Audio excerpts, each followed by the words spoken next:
What is the command and control of the forces of the Church? Where do the orders and missions deemed for the Crusade are made and passed down?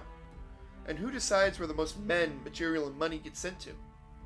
Plus, where does the intel come from, and how does the Church know where to send these men? Greetings, guardsmen and yeomen. Today we're going to be getting into more of the command of the Holy See. Last time we got into the Mentalists and their creations. Now we're going to be getting into things like the Council of Saints and the Sword Congress of Vienna, their expeditionary forces they send out to the world, and the Synod strategic prophecy, and their observers under their command.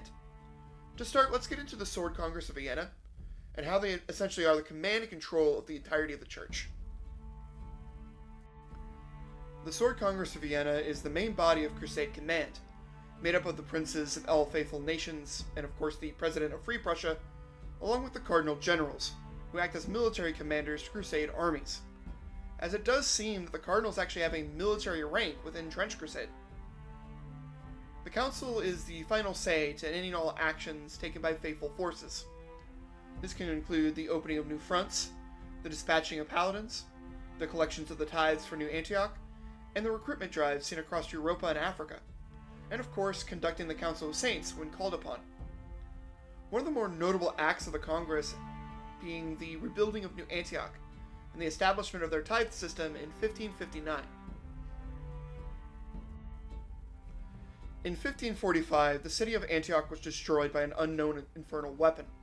The destruction of the city would have a knock-on effect that would lead to the collapse of Constantinople and the start of the Plague Wars, the latter only recently ending by the time of the First Congress.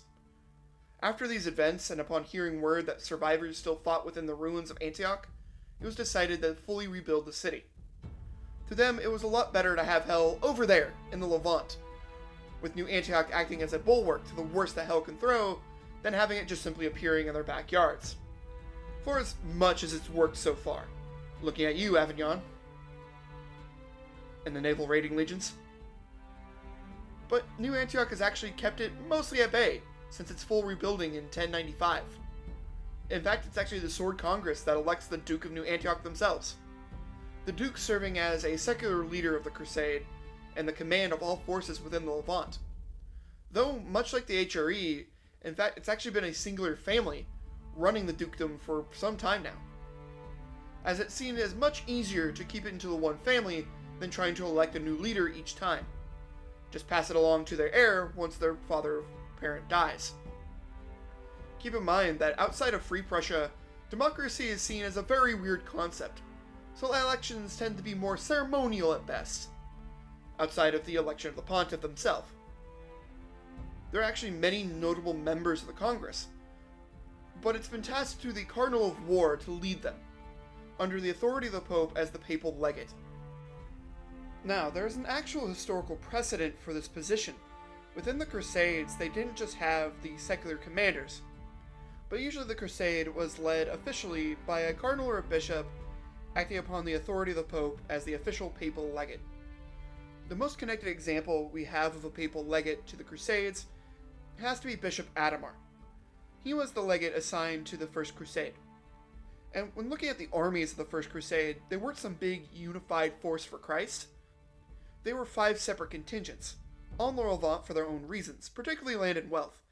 These were princes wanting to set up their own kingdoms, not holy warriors trying to retake and defend Christian territory. And it was up to Adhemar to kind of keep this force together, and keep them relatively close to their goal of retaking Jerusalem and defending Byzantine territory, their official goals. And this would lead to clashes with a lot of the secular commanders, most notably Raymond of Toulouse. Raymond was the oldest of the secular commanders, and the leader of the largest of the contingents. Naturally, that made him believe that he should be the overall commander. But much to Adhemar's credit, he was able to placate the commanders and serve as a major linchpin in keeping the crusade together. And to the lower-ranked crusaders, he was their moral heart, leading masses, prayers, and fastings. He was a master statesman and warrior, even leading the forces of the crusade in the field, most notably at the siege of Antioch, where he was seen wielding the Holy Spear, the official symbol of the crusade in the breakout of the city, and it was said to have shattered the back of the Muslim forces, though this was more due to the infighting of the commanders of the Muslim force rather than anything the Crusaders did. but it was a good morale victory for the forces of the Crusade. Unfortunately for the Crusaders, and definitely for Adhemar, he would die of plague in Antioch in 1098, and this was a major hit to the morale and cohesion among the forces of the Crusade. Infighting increased as they jockeyed for his vacated position. Many would desert, including several Crusade leaders. And this also can play into the role of corruption that we see in Trench Crusade, as he was the steady hand, keeping the most violent of urges of the Crusaders at bay and keeping them on task as holy warriors. Without him, the Crusaders began to succumb to demonic influence, and by the time they reached the city of Jerusalem, served new masters, causing the cataclysm that we know so well. We don't know much about the current papal legate, other than that they're the overall ecclesiastic commander of the Crusade, operating as the Cardinal of War, and have the final say to any actions taken by the armies of the faithful. We know from prior papal legates that they have to be masters of both war and statescraft, able to juggle 100 different viewpoints, and, of course, in this context, dealing with the attitudes of nobles, who all think that they're better than the other 50 nobles in the room, who are all thinking the exact same thing. This means that whoever currently holds this position is a master commander and statesman, able to call upon the princes to meet and discuss battle plans, and even to get a vote on the next steps of the Crusades. To assist with this, the Council of Saints is called upon. Now, the Council of Saints has to be the most necessary evil of the Church. The sacrifice to use the Council is great, but the rewards are far beyond worth the cost. In the most heavily guarded chambers of the Holy See, and protected by the best of the Swiss Guard and an entire unit of winged communicants, are the greatest relics of the Church, and the collected remains of both Catholic and Orthodox saints. Some include the bones of St. Barbara, the ashes of St. John the Warrior, the severed hand of St. Teresa of Avila, and the reliquary of St. Andrew the General, among many others. All either famous commanders and war heroes, John and Andrew being known as great generals, known for their generosity, fairness, and bravery. They are known as the patron saints of soldiers. To civil and logistical leaders, and great orators like St. Barbara, known for marching across Europe and speaking to grand crowds about her faith. Whatever is needed for best for the running of state and the betterment of the Crusade has been slowly and methodically collected by the Church at great cost. But the cost is well worth it. The Council of Saints acts as the Church's main advisory board in times of dire need. But how is this possible? If they have been dead for centuries and most are nothing more than bones, ash, or even a hand and a reliquary, how are they able to give advice? This lies into the power of the Synod strategic prophecy and the divine tech marvels they're able to produce. The remains of one or more of the saints can be wheeled out to the Congress and be asked of guidance. Though this cannot be done lightly and only for the most needed of missions. These can include the dispatching of paladins, the opening of new fronts, and determining the very plans of the highest demonic lords are worth the risk and sacrifice of using the council. The meeting is conducted by connecting the relic to the machines made by the Synod. The connection of these machines are able to establish a link to the very souls of the saints themselves. The wires are then attached to the spinal cords of some of the most gifted of the Synod's tacticians, allowing the saint to converse through them to the assembled commanders. If the connection forms a perfect match, the message can come out as clear as day, and can be as similar as to talking to any other commander as if they were still alive. But this isn't always the case. Sometimes the connection is weak, and only disjointed prophecy can be made out. Others speak in long-dead languages, requiring the church scribes months to decipher what is said. And sometimes they simply get nothing. Or even worse, lies from inferno, as the connections are not as secure as the church would like.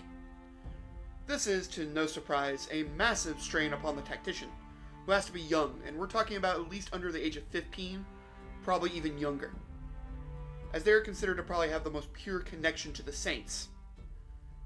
And conversing with this saint for even a minute is an equivalent to a year of time for a normal individual, and many will enter as kids, only to re-emerge as old husks, if they even survive the process at all, as demons are said to have hound the connection, and many can end up possessed and ripped apart mid-message. It is stated that the casualty rate of the tacticians is higher than that of the front lines of the Great War. To put in this perspective, your odds of surviving the entire Battle of Passchendaele are higher than being a tactician for the Synod. We talked a little bit about the demonic attraction to the ritual, so let's kind of get more into that and just how this affects the council. The Lords of Hell are well aware of the council's existence, and when a meeting is called, they too are aroused through the corrupted relics they have in their own possession. They will challenge the very souls of the saints, commencing a fierce battle in the very size of Rome, setting them ablaze with hellfire and holy light, which honestly just has to be terrifying for the people of Rome to just have this occur every so often. In fact, it's this very strain that the demons put on the saints that ages the tacticians so severely. The tactician is using their own willpower to fight off this demonic incursion, and to get that message through. The influence of the Lords of Hell has even led some relics to not guide humanity faithfully. Necromantic clerics can create well-designed forgeries that can wreak havoc upon faithful forces, even in the very heart of the Holy See itself, setting up death commando assassinations of important figures, possibly being a reason for the Year of the Broken Trinity, or even lead the Congress to wasting hundreds of lives for no real goal. There's also the abject horror that is might demons. They can infest the relic, burying under the skin as they are found by the relic hunters, and when the tactician attempts to commune with the saint, they can be birthed forward, running across the wires and attaching to the victim's central nervous system, causing a violent end to the tactician. Despite the numerous dangers imposed, the advice of the Council has saved Christendom on numerous occasions. So it is no mistake that the Congress sends the Papal Expeditionary Force to scout across no man's land to find any relics and to bring them back to increase the size of the Council. The Papal Expeditionary Forces are members of the Swiss Guard that serve the Pontiff and the Cardinal of War directly. They conduct high-value missions for the Holy See and refuse any and all orders coming from New Antioch. They don't serve them, they serve the Pope. The Swiss Guard are the premier guards of the Pope and have been for centuries. Mercenaries of the Swiss Alps, they are masters of pike and halberd tactics, their formations becoming the premier mercenary force for kings across Europe for quite some time, and were one of the premier formations of the early modern period. They were not just guards to the Pontiff, but to kings of France and Scotland, among many, many others.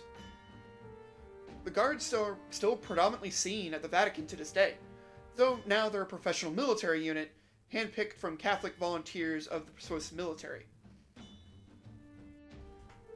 The most well-known engagement of the Guard was the 1557 sack of Rome, where an unpaid mercenary force, formerly under the command of Charles V, set their sights upon the city. The Guard battled valiantly, even upon the steps of the Holy See itself, leaving only 42 of their number alive by the end of the battle, having been the ones handpicked to send the Pope into the Castle St. Angelo. The Guard is a prominent feature of church forces within Trench Crusade. The sack of Rome more than likely still occurred, though we don't really have connected lore to it just yet. And the Swiss Guard has been sent out on numerous expeditions across the battlefields for the Pontiff, as his Papal Expeditionary Forces. The Swiss Guard is probably one of the most well-trained and equipped forces of the Church, and they have to be to conduct their operations of guarding the Pontiff and conducting his clandestine missions. Their armor and weapons the best the Church can afford, only matched in quality by that of the Red Brigade of New Antioch and the Stahlstruppen of Free Prussia, their armor being a titanium and all-rockman metal mixture from the best of the metallurgists of Free Prussia. Favoring the halberd as the melee weapon, the Guard knows no fear when facing down the demons and devils. Having access to the forces of the Inquisition with their witch hunters, the observers from the Synod, and some of the best communicants and monks from the Mendelists, they are led by clerics instead of your typical lieutenants. Their operations being a complete mystery to other commanders, acting upon their own accord once in no man's land. Woe come to those that get in the way of their goals, as they will stop at nothing to complete the mission. When intelligence is needed for these missions, the Synod of Strategic Prophecy is called. They're in charge of the intelligence gathering for the Church, and are the organization that provides the tacticians and observers. It is stated that the Synod can converse with the Almighty themselves, and that the chambers of the Synod contain knowledge unknown to all, but can control the very fate of the Crusade. Per a bit of lore we've received, we can get a glimpse about just how much the Synod knows, with a quote provided. And lo, in the chambers of the Synod, incident tomes whisper secrets of the future, their pages imbued with the knowledge of wars yet to be waged. Blessed are the seers, for they shall guide us with their visions. With this quote, it can be surmised that the Synod can, for the most part, see the future, or at least possible futures, requiring years of study from the church scribes to gather the correct prophecy. Able to surmise the very fate of the world and what to prepare for, though no one knows exactly when these events will occur, or even if they'll occur at all, just from the information gathered. To conduct this task of divine connection requires the use of tacticians, not only for the saints, but for all words spoken by the Almighty. Tacticians serve as conduits to the saints, and as living relays of divine communication. The Synod believes that only children can conduct this task, as only they possess the purity of soul and the strength and sensitivity of mind to reach the Almighty.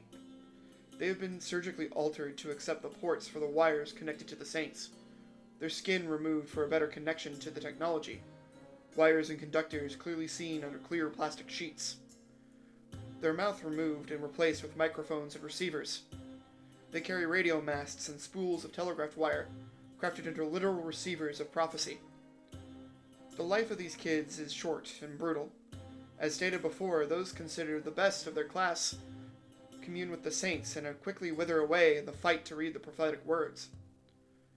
The rest run from war front to war front, delivering messages and monitoring the skies for incoming attacks by the legions. On the battlefields, the Synod is responsible for both radio and telegraph communications, with its agents operating communications posts and receivers across the trench lines, even braving enemy fire to set up 4 comms posts in dugouts far beyond the main line, and manning radar stations for flak batteries. Yes, the Synod has access to radar systems and other forms of early warning detection from both mortal and divine sources, and can predict with good accuracy the next heretic advance or strike, allowing the church forces to plan accordingly. This has been one of the main reasons why the defenses have held for so long in the Levant. In our own world, radar wouldn't really come into play until World War II, with only some of the earliest systems being seen near the end of World War I. It would be the British to first start using the system extensively, gaining particularly notoriety during the Blitz, where they predicted incoming bombing raids and set up fighter interventions. Other nations used it sparingly, particularly the US, where it was still seen as an untested technology, though there was definitely an argument to be made that Pearl Harbor could have had a very different outcome had they trusted the system more. Though by the end of World War II, we found the system being fully adopted in both air and ground forms, and being used by every major power. The Synod's radar posts dot across the trenches, and the image of a cross covered in radar and comms equipment surrounded by flak batteries is a common sight in the back lines. As far as for their ground forces, it does appear that the Synod have their own military guards, deployed to the front and seen with the tacticians. Appearing in suits of advanced armor and gas masks, each trooper is carrying an automatic rifle. They guard the tacticians and seem to deliver messages and operate the posts, though not much is known about these troopers.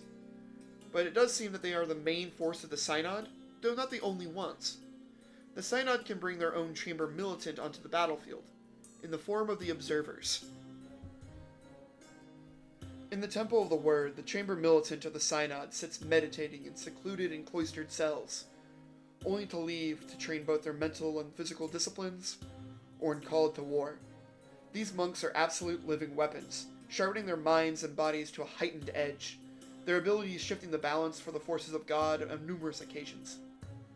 It is stated that the observers can commune with the Almighty themselves through the very force of God. This allows the observer to witness the past, present, and future of a melee, a crazy skill that allows them to respond to threats and even parry and counter-strike a blow before their opponent even has a chance to guess what has happened. This skill requires an immense concentration, for even a momentary slip can cause the observers to lose focus. The observers work relentlessly to recite the words of God they hear, granting them a limited ability to order people. It acts much like the voice in Dune, compelling any creature to stop or obey the word giver. Though this leads to an issue. A living person is never meant to hear the divine words of God, and the words never decay. They form an echo, ringing ceaselessly in the ears of the observer. This makes sleep near impossible, and they require sedatives and mind-altering drugs just to close their eyes or to endure the endless burden of their battlefield role. They wear enhanced armor and specialized ocular helmets that allow them to attune to the voice of God and are able to see past, present, and future with the lenses of the helmet while in the heat of battle. Both are made with a specialized metal. This metal is more than likely ololacrum, seen in the armor of Free Prussia. It's a divine metal that is gifted from the angels, and is stronger and more flexible than any man-made material. And for the observers, it allows the wearer to recite the words of God with near perfect accuracy. The observers are known to wield trench polearms. While the polearms are considered very cumbersome, they are some of the most effective melee weapons, with a better reach and defense than a typical sword. In the hands of a master like the observers, can win over 90% of their fights. This weapon also allows them to vault over the trenches and sentient barbed wire, avoiding the worst No Man's Land has to offer. There is, however, a major drawback in combat. Should the meditation slip for even a moment, the observer loses the voice and becomes no different than any normal man, easily killed as any other. The observers are known to join any trench warband that requires their aid, so as long as they give them a generous donation to the Synod. With this, we've come to the end of what we can confirm with the command and intel sides of the Church. We looked into the command of the Sword Congress and the Council of Saints, how they advise and send forth the orders to the battlefield, their expeditionary forces and their goal of collecting the relics for them, along with the other off-the-book activities of the pontiff. And of course, we looked at the intel side of the Church, the Synod and their units, along with how they shape the future with their divine prophecy. So all I gotta say is thank you all for watching, and a special thank you to all the new subscribers. To kind of break character here, I have to say I did not expect to get so much so fast with the last video. It's kind of taken me off guard, and I'm glad to have you all here. Thank you for taking the time and dealing with me. Hopefully I'm improving for you guys. It's just me, so I've been trying to do my best here to make it better and more concise. So hopefully that's been improving for you all. Next time we're going to be getting into the knightly orders, and yes, that even includes the Templars. I also want to kind of redo my Free State of Prussia videos and try to kind of combine them all together now that we have a more concise lore for them. And I hope that you guys are all doing well, and you have a good one. I've got to get back to the archives, so see you all.